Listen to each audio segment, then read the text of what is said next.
मैं इनसे कहना चाहता हूँ, कृपया शांत, घबराओ मत। सीट पर चीखना चिल्लाना शुरू कर देते हैं, जैसे ही बोलता हूँ चीखना चिल्लाना शुरू। मान्यवर, ये भारत खोदो योजना चला रहे देश में, भारत खोदो योजना।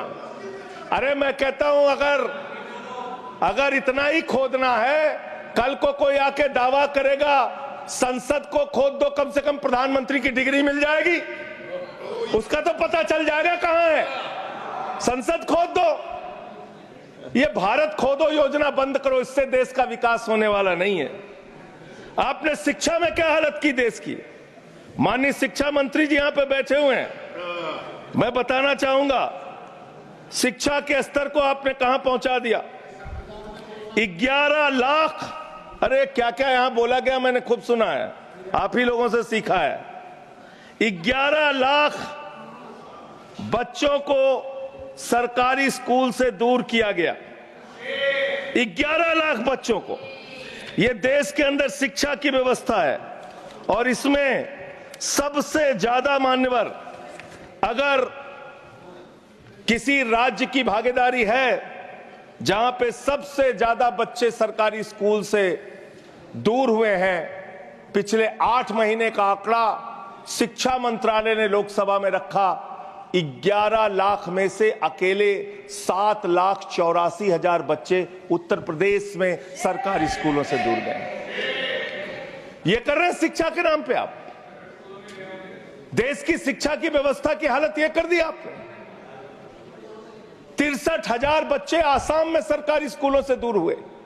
यह सरकार का आंकड़ा, मैं अपनी ओर से नहीं पढ़ रहा हूं। जब सरकार से पूछा गया शिक्षा पे कितना खर्च करते हैं, जीडीपी का कितना हिस्सा शिक्षा पे खर्च करते हैं, पिछले 3 वर्षों से भारत की सरकार जीडीपी पे 0.4% शिक्षा पे ऊपर खर्च करती है। और दिल्ली की सरकार, जहां अरविंद केजरीवाल की सरकार है, हम शिक्षा के ऊपर 25% बजट का हिस्सा खर्च करते हैं। मानव स्वास्थ्य के ऊपर दिल्ली के अंदर 13% हम खर्च करते हैं। और भारत की हमारी सरकार जो अपने आप को कहती है मोदी जी की बड़ी योजनाएं हैं, बड़ी ताकतवर सरकार है, मात्र 2% स्वास्थ्य के ऊपर खर्च करती है। यह इस देश की हकीकत है। कैसे समानता आएगी? कैसे संविधान में लिखी हुई बातों की सुरक्षा हो पाएगी? मैं दिल्ली की बात करूं, अगर एक राज्य सरकार दिल्ली के लोगों ने भी चुना जिसको आप चलने नहीं देते, बार बार उसके ऊपर रोक लगाते हैं, लेकिन उस राज्य सरकार के काम क्या हैं वो आपको जानना बहुत जरूरी है। एक ऐसी सरकार जिसने, अब देखिए टोका टोकी करेंगे। बोलिए ना, आप बोलिए, आप क्यों उधर बात अभी ये लोग जब बोल रहे थे मैं चुपचाप सुना। आप बोलिए। अगर जेल वेल की बात करोगे ना, जिस दिन सत्ता परिवर्तन होगा एक भी आदमी बाहर नहीं दिखेगा। फिर ऐसी बातें मत करो, आपस में बात नहीं। ये धमकी देने की बातें मत करो। संजय जी, आपस में कोई बात नहीं। संजय जी प्लीज, नहीं कोई नहीं, आप लोग आपस में बात कंट्रोल कीजिए सर। सभी लोग आपस में बात, प्लीज आप बैठे रहे, प्लीज। ऐसे धमकी देकर काम मत करो। आप विषय पे बोले।